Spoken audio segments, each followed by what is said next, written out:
Hello guys, намайг Саруулын төгөлдөр гэдэг интернет сошиал орчин бас найзууд маань Tendo гэж дууддаг. Өнөөдөр би та бүхэндээ энэ 100 өөртөө тавьсан 30 хоног гүөх чаленжийн тухай ямар байсан, юу болж мэдсэн, юу сурсан тэр тухайгаа ярих болно.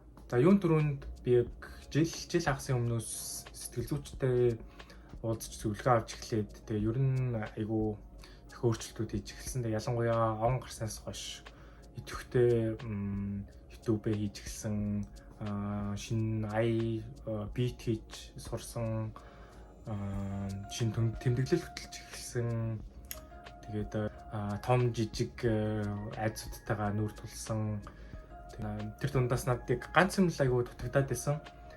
Тэр нь тууштай байдал. Би ерөөсөө тийм нэг юм өдөр болгон тууштай хийж чаддаг хүн юм бол биш. Тэгээд нэг эхний 3 сар амар идэвхтэй байжгаад 2 сар бүр амар залхуу болоод юу ч хийхээ болж молоод дасгал хөдөлгөөнгүй болж молоод тийм юм байна гэдгийг анзаарсан. Тэгээд аль болох тогтмол тууштай байхын тулд ямар нэг дасгал хөдөлгөөнд тууштай хийж хүн яг эрүүл бие махбодын хувьд ч сэтгэл санааны хувьд ч гэсэн эрүүл байна гэдгийг ер нь анхаарснаас хойш ойлгоод хумсарлаад байгаа. Гэхдээ яг хийж байгаа үгүй нь бол айгу асуудалтай байсан анхаарснаас хойш. Тэгээд энэ 100 эхлэхэд надад ингээд ямар нэг тууштай хөдөлгөөнтэй юм хий гэсэн уг нь юм хүсэл зориг байгаад байсан. Гэхдээ юу хийхээ олохгүйсэн. Яг хаяада ингээд жим дээр дасгал хийдэг, хаяа сакс макс тоглодог ч гэсэн өдөр болгон хизээч эсвэл 30 хоногийн тийм чаленж ерөөсөө хийж үзээгүй байсан. Тэгээд яг надад энэ чаленжийг эхлүүлэхэд туссан урам зориг өгсөн манай 2-3 найз байгаа. Ер нь бол надаас өмнөгүйгээд эхэлсэн айгу эрүүл амьдраад эхэлсэн байсан. Тэгээ би ингээ хараад урам зориг авч ийсэн ч гэсэн яг өөрөө тэгж хийж эхлэегүй байсан. Тэгээ яг маа нэг найз гинт одоо тэр энэ зууны амир тренд болоод байгаа Strava гэдэг аппликейшнийг хэрэглээд үзээч гээ гүүгээч гээд жоохон пүшлээд тэгээд би яг найзаасаа урам аваад яг гүйж эхэлсэн. Гэхдээ бас яг тэр аппликейшнийг татчаад бас шууд гүүгээгүй нэг 2-3 хоног бас яаж зүгээр ах уу гүүгүү яах вэ гэж эргэлцээр хагаад яг 6 сарын 10-нд анхны гүйлтээ хийсэн байдаг. Юм бүхний хамгийн эхний алхам хэцүү байдаг шиг эхний өдрийн гүйлтэл надад амар хэцүү байсан. Гараал шууд гүүгээл бүр ингээд зогсохгүй хамаг хурднараа ингээд амьсгалтлаа гүүгээд тэгээ 18 минут гүүгээд бахартаа дунсан байдаг. Тэгээд өдөр яг гүйж эхэлсэндээ бас одоо ингээд ботход амар баярлдаг. Ягаад гэвэл тэр өдөр гүйж эхлэх бол би одоо хүртэл ингээ гүйж байсан байж магадгүй. Тэгээ тэр өдөр зориг гаргаад гүйсэн учраас өнөөдрийн ингээ 30 хоногийг давцсан байгаадаа өөртөө айгүйх бахархаж байгаа. Одоо би яг та бүхэндээ нэг сүүлийн өдрийн 30 дахь өдрийн гүйлт ямар хөө байсан тухай жижигхэн влог маягийн үзүүлээд тэгээд эргээд уулзцгаая.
нь та бүхэндээ би яг энэхүү 30 өдрийн статистик мэдээ дуулгая.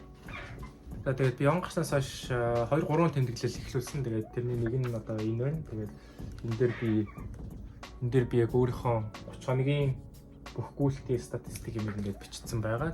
Бас ингээд дахиад нэг юм жижигхэн дэвтэр байгаа. Энэ дээр болохоор хамаг бодлуудаа бичдэг. За нийт 11-7 хоног дараалж 7 хоногт дор хэж нэг удаа гүйсэн. Хамгийн хол зайд гүйсэн 7 хоног болохоор 7 сарын 14-өөс 7 сарын 20-ны хоорондох 7 хоногт 1583 майл буюу 25.5 км гүйсэн байна. Хамгийн олон удаа хамгийн их цаг минут гүйсэн 7 хоног нь болохоор 7 сарын 28-наас 8 сарын 3-ны хоорондох 7 хоногт нийт 3 цаг 27 минут гүйсэн байна. За харин нэг өдөрт хамгийн хол бас хамгийн удаан гүйсэн өдөр нь болохоор 8 сарын 3-нд 3-ны шөнө 547 майл буюу 8.8 км цаг 1 цаг 18 минутын хугацаанд гүйсэн байдаг. Тэгэхээр эсвэрээ хамгийн богино хугацаанд хамгийн богино зайд гүйсэн өдөр нь болохоор яалтчгүй хамгийн ихний өдөр. Яг цөөхөн өдөр 1 майл 2-оос доош майл гүйсэн. Тэгээд хамгийн бага майл нь одоо 1.5 майл байна. Тэгээд 18 минут гүйгээд багцсан байдаг учраас яалтчгүй. Тэгээд тэр өдөр яалтчгүй ингээд ямар ч төлөвлөгөөгүй, ямар ч мэдлэггүй зүгээр л хараар ингээд гараад гүйсэн учраас тэгж хол удаан гүйж чадаагүй. Миний хамгийн хурдан пейс буюу хурдтай дондож хурдтай 2 өдөр болохоор 10 минут 35 секунд, 10 минут 37 секунд гээд 2 өдрийн 7 сарын 9, 7 сарын 19 тэгээ 2 өдөр л 10 минут майлын хурдтай гүйсэн байна. Тэгээ хөвчлэн би 14 15 минутын хурдтай гүйжсэн. Тэгээд одоо хэрэг миний энэхүү 30 өдрийн хугацаанд тогтоосон рекордуудыг сонирхъя. За яг 5 төрлийн рекорд байна. Хагас майл 1 км, 1 майл, 2 майл, 5 км гэдэг. За хагас майл болохоор би 4 минут 13 секундын рекордтай байна.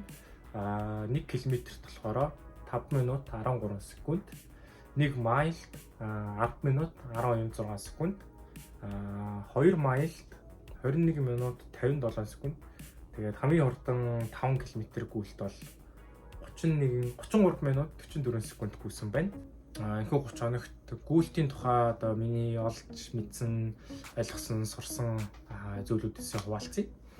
Хамгийн түрүүнд надад тулгарсан асуудал болохоор ер нь бол гүйж гэрээсээ гарах байсан. Өглөө босоод гэрээсээ гарах бол хамгийн хэцүү алхам байдаг дандаа. Өглөөчөөсөө оройчсэн гүүхийн өмнөх тэр үе бол хамгийн хэцүү байдаг. Тэгээд ингээд бодлогошроод ингээд суучдаг байхгүй. Ингээд гараад гүйл, энэгээр гүгээд тэргээр гүгээд ингэж энэ дасгалыг хийгээд тэр дасгалыг хийгээд амар олон бодоод ингээд үйлчлээ хийхгүй ингээд бодчихдаг. Тэгээд тэрнтэй ингээд тэмцэхийн тулд би гарах процессыг ингээд баг нэг нэгээр ингээд хийж сурж байгаа.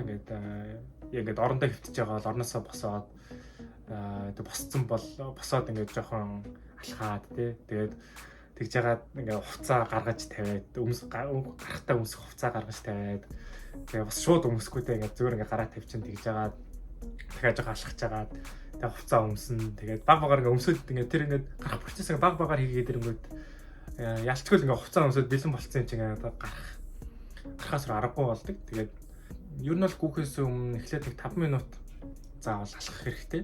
Удаан биш, аль болох жоохон идэвхтэй 3 алхаад тэгээд нэг 5-10 минут халаалтын дасгалууд, сонголтын дасгалууд хийх хэрэгтэй. Нэг 4-5 сонголтын дасгал сурсан. Тэгээд тэднийг аль болох тогтмолыг хийх хичээж байгаа. Гүйлтийн дундуур болохоор гүйлтийн форма сайн хадгалах хэрэгтэй. Гүйж явахдаа айгүйх форма алдаад байдаг. Ингээ жоохон гүгээд жоохон би ядраад эхлэнгүүд нөгөө өөр ирэхгүй ингээ сулраад форма ингээ хайчдаг. Тэгээд байвал яг буцаад ингээ форма алдаад шүү ингээ зүгээр форма ингээ зүг барих хэрэгтэй шүү гэж зүгээр өөртөө сануулж явах хэрэгтэй болдог. Гүйлтийн дундуур бол ер нь бол ус уудгүй, хүмүүсийг ус уух хэрэгтэй гэж зөвлөжлээ. Гэхдээ би гарахаас өмнө ус уугаа. Тэгээд дуусныхаа дараа л ус уудаг. Гүйж явах явцдаа бас би аль болох хөгжим ямар нэг юм сонсохгүй байхыг хичээж байгаа. Тэгээд би өөрийгөө сүүлийн үед айгүй хуцаас хамгаалалтай байнга ямар нэг юм сонсч үзэж явж байгаа айгүйх анзаарсан. Тэгээд ядаж яг гүйж байгаа үедээ эрүүл мэндэд хэрэгтэй юм хийж байгаа үедээ бас утаснасаа хол бай гэж бодоод аль болох гүйж явахдаа юм сонсохгүй байхыг хичээж байгаа. Тэгээд тэр нь яг сэтгэл зүйн хувьд айгүй тустай юм шиг санагдсан. Юм сонсоод гүйхээр яг нөгөө сонсож байгаа юмдаа ингээд сатараад гүйж байгаа л яг чихвчгүй ингээд зөвхөн өөрийнхөө ингээд амьсгааг сонсоод уртгаа хараад ингээд гүйхтэл ингээд бүх асуудлуудыг ингээд толгардаг. Тэгээ хөл өвдөж байгаа нь улам илүү өвдөж байгаа шиг мэдэрдэж тэрэгдээ тэгээд амар хоол гүгэж байгаа зам нэг л хоол санагдаал. Тэгэл бүхэл ингээд асуудлууд толгойд дотор ингээд орж ирэл. Тэг нэг 30 минут гүйсний дараа бүх асуултуудад ингээд өөрөө хариулт олж эхэлдэг. Тэгээ тэр нь айгүй сэтгэл санааны хувьд айгүйх тустай. Ялангуяа над шиг ингээд айгүйх их юм бодож явдаг хүнд яг тэр бодлоо тунгаах тэр хугацааг олгож байгаа юм шиг санагдсан. За тэгээд мэдээж гүйлтийн төгсгөл дахиад нэг 5 минут алхах хэрэгтэй. Амьсгаагаа дараад хөлсөөж явах дараад тэг нэг 5-10 минут алхасныхаа дараа бүрэн биеийн халаалт хийгээд сунгалтаа хийгээд тэгээ сунгалтаа хийж дуусныхаа дараа би бол яг тухайн гүйсэн үеийнхаа сэтгэлийг тэр Strava-гийн аппликейшн дээрээ бичдэг. Ямар нэг зүйлийн төгсгөл өөр нэг зүйлийн эхлэл байдаг. Тэгээд тийм учраас би энэхүү чаленжийн маань төгсгөл дараагийн чаленжийн маань эхлэл болгоод дараагийн 30 хоногийн маань чаленж юу гэхээр 30 хоног дараалаад зогсохгүй бас төлөвлөгөөтэй гүйх байгаа. Одоо яг ингээд айгүйх гүйлтийн тухай мэдлэгтэй болцсон учраас яг арай илүү ухаалгаар гүйхийг зорж байгаа. Дэвтэр дээр ингээд 7 хоногийн төлөвлөгөө гаргацсан байгаа. Энэ болохоор яг ерөнхий модель яг ямар хөө байх. Яг одоо энэ 7 хоногийн төлөвлөгөө бол энэ. Тэгээд яг эхний хоёр өдрийнхаа төлөвлөгөөг биелүүлсэн. Энэхүү бичлэг үзэж байгаа сэтгэл санаа муу байгаа, эрүүл мэнд муу байгаа, эсвэл зүгээр л тасгал хөдөлгөөн хиймээр байгаа хүмүүстэй зүгээр л гараад гүүгэрэй гэж хэлмээр байна. Аль болох тасгал хөдөлгөөнтэй байгаарай. Сэтгэл санаандаа бас сайн анхаараарай. Тэгээд энэхүү бичлэг үзсэнд баярлалаа. Дараагийнхаа чаленжийг дуусгасныхаа дараа бас нэг юм бичлэг хийн. Тэгээд баярлалаа. Баяртай. Bye.